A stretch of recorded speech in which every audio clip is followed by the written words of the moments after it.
So, as many of you know, I don't pick the readings for what we're going to read on a Sunday. We use what's called the Common Lectionary. Common Lectionary is readings that go for years so that we'll be able to go through the whole Bible. And it is prescribed by a group of different denominations who all come together, and it was described what we would be reading 30 years ago.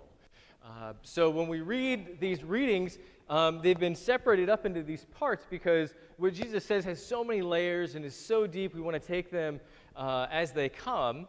But I think it's important that we recognize that the things that we're reading would have been heard when Jesus spoke them all at once.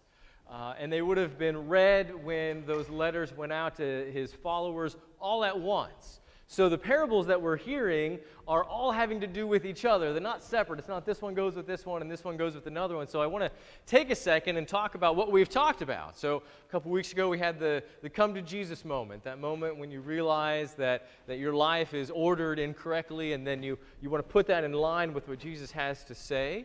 And then when you do that, we heard last week how it is that you might be lost in that effort to do those things. And so you might find yourself as one who is on the path, like the seed that was scattered, picked up by the birds, the evil one, not hearing God's word at all. Or you might find yourself on rocky soil, and so you spring up quickly and you're all excited, but because there isn't any depth of soil and you have no roots, it falls away just as quickly.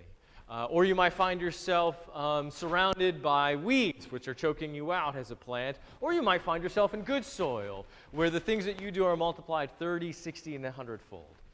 All these things have to do with salvation and how we get from our way into God's way. And last week is the how. How is it that God's word affects us? And so what I want to talk about this week, our parable with the weed and the weeds, is the why. So if we understand that we can be pulled away from God, there's basically two ways that happens. The first is that we overestimate our strengths. Maybe you know that you have weaknesses and you can protect yourself from those weaknesses, but my guess is that you don't protect yourself from your strengths. In fact, this is such a cliche in the English language. We have a word for this. It's called a Trojan horse, which has to do with the big horse that the Greeks left in front of the Trojan walls because they couldn't get past the walls, the strength of the Trojans. And the Trojans, knowing that they were so powerful, allowed the horse in. And then, of course, inside the horse were all the Greeks who then proceeded to slaughter everybody. Yay! The moral of the story is your strengths end up being your weaknesses. And it is no different in life. Corporations do this. Anybody remember New Coke? New Coke is awesome, right? Yeah, there's a reason you don't remember New Coke. It was horrible. Why would you do that? Why would you be so confident to think that your product was so awesome and then change that? I don't know. Anybody remember Flixster? Flixster was Netflix. They split and they had an online streaming only. Yeah, you don't remember it because it was horrible. It was a bad choice. They were so confident that they thought they could do this. Did not work out for them. Happens in the Army. Everybody knows Custer's Last Stand, right? Oh yeah, he had everything going for him except the win. It happens in our life. It happens in our marriages. We can be so confident in our marriages, and then all of a sudden we find ourselves in situations that we never thought possible. We find ourselves in these positions in our life all the time. And I want to take a second. I want you to get with me really quickly on something. Given the right scenario, I am capable of any sin. Given the right scenario, you are capable of any sin. You know, I think in my head that I'm a certain kind of a guy. I'm going to be like this, and when certain situations arise, I'm going to act like this. But given the right scenario, I think there is no course of action that is outside of my being. Maybe those scenarios are unlikely or almost impossible, but that doesn't mean that they are impossible. The essence of all of these things, of once you recognize that you are capable of anything, is that you recognize the origin of sin. The origin of sin is when we think that we know best, when we become overconfident. This is from where all sin springs from. We can call it the original sin. That might sound familiar with Adam and Eve, which is basically a story about a chick and a dude who thought they knew better than God. God said, don't do this, and they said, no, I got this. That's what you need to take away from the story of Adam and Eve. If you take away from Adam and Eve that you shouldn't talk to reptiles, that's the wrong message. Go ahead, talk to lizards. That's all right. I'm not going to make fun of you in front of your face. The story of Adam and Eve is that we know better than God. And it happens because Adam and Eve were overconfident. They knew what God told them was wrong, but they also knew that what they wanted was better than what God told them to do. And so they did it anyway. And I want you to recognize that we can be there, we can get there. And when we want it, God be damned, we're going to take it. We're going to have it, and it's going to be whatever it is it's going to be for us. This is an imbalance. When we think that we have better knowledge than God, when the Almighty seems somehow comparable to us, when the all-knowing seems like maybe He doesn't know it all, that's an imbalance. And there are imbalances in all of our life.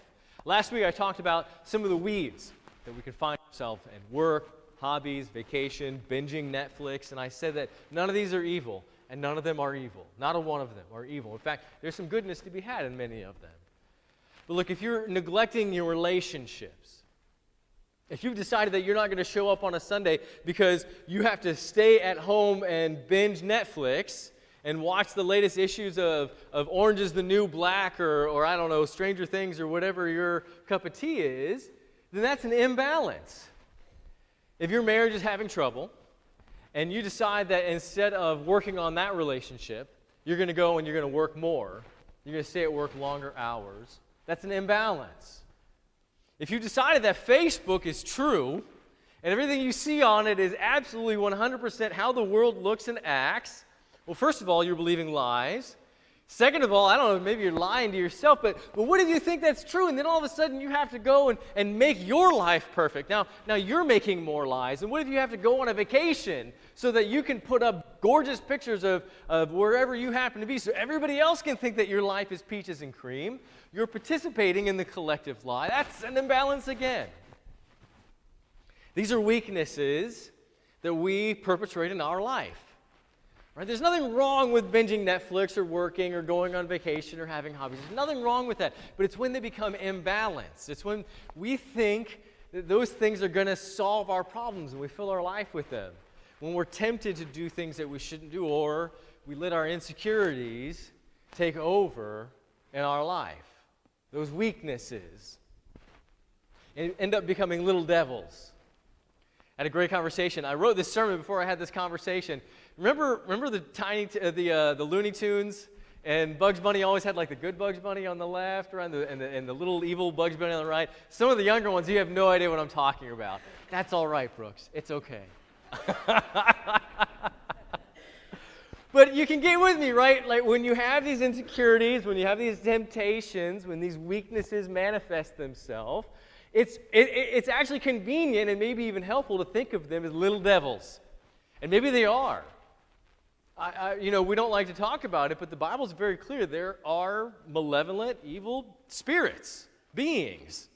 You can call them devils. The Bible calls them devils. You can call them whatever you like. You can call them a loss of your will, or you can call them a slave to sin. You can call them whatever you will, but the end result is still the same.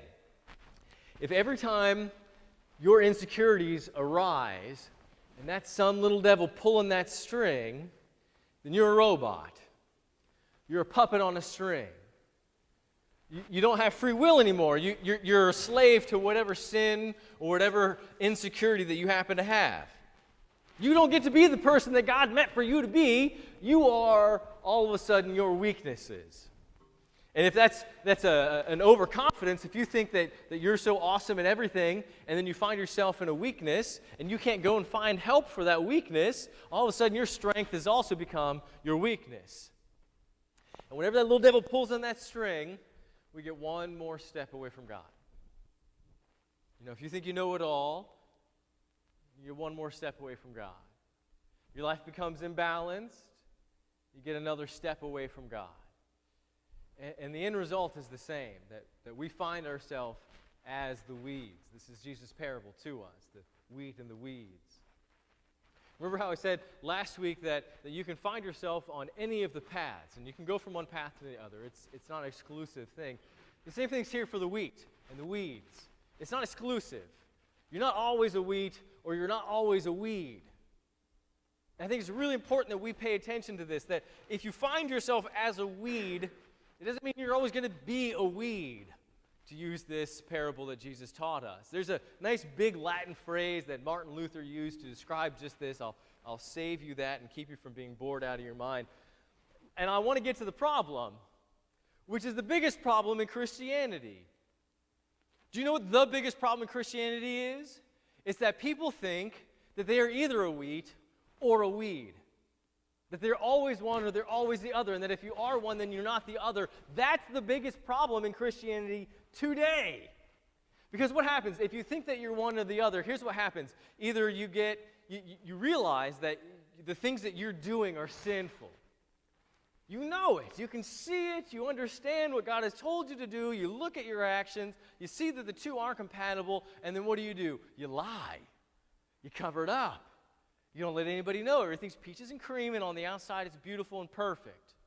There's a word for people like that. We call them hypocrites. The world calls them Christians.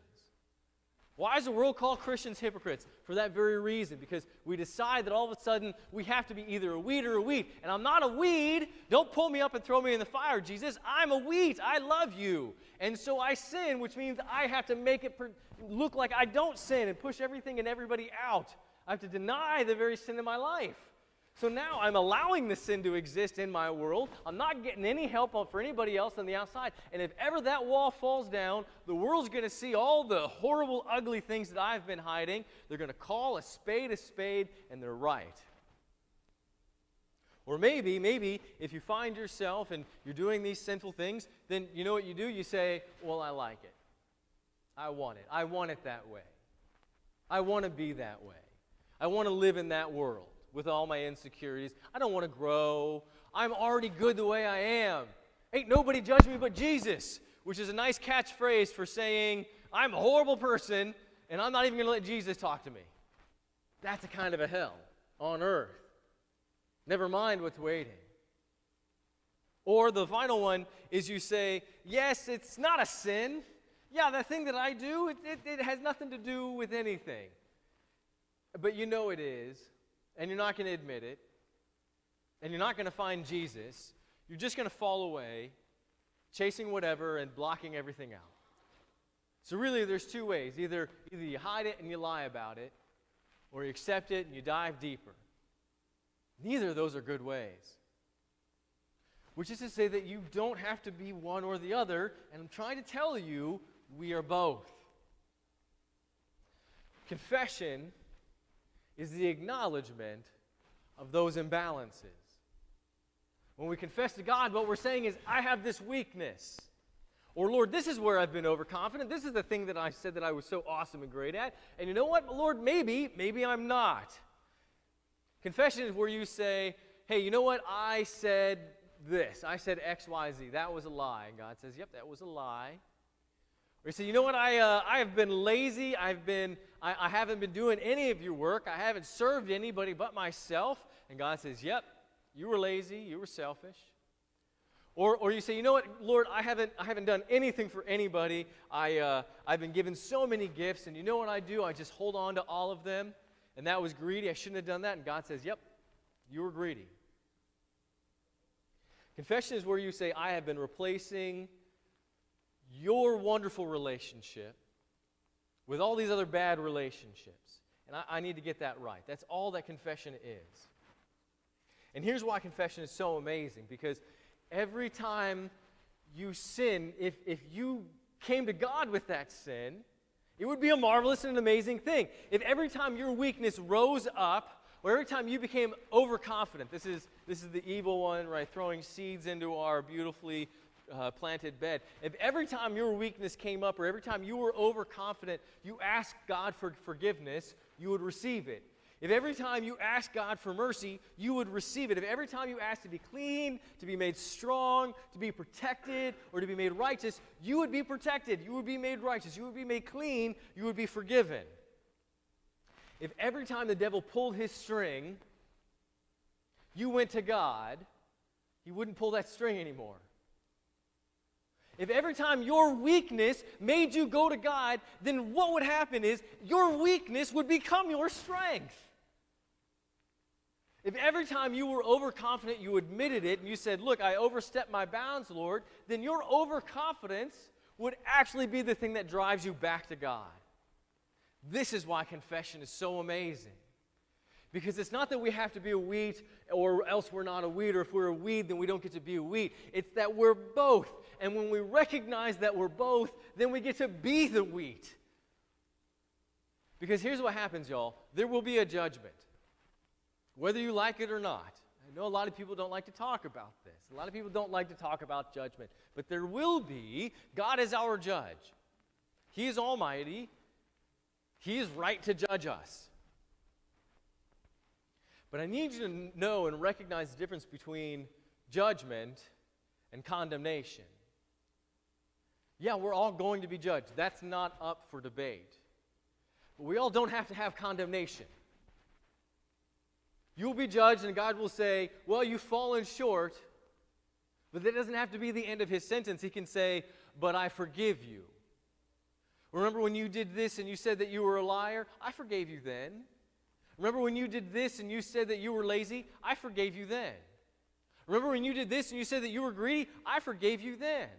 And then I watched you change. And when you slipped up, and you told me you slipped up, I forgave you then too. And I forgive you now. All of those times that you confessed that you didn't do the things or you did the things, I forgave you then and I forgive you now. So I want to take a second, I want to revel in the beauty that is our confession and forgiveness. That's why we've moved it today, because I want you to pay attention to this thing that confesses to God. Because when we do it, it is such an amazing gift that I don't want you to walk through it. So we're going to rise. We're going to confess our sins in the presence of God and one another.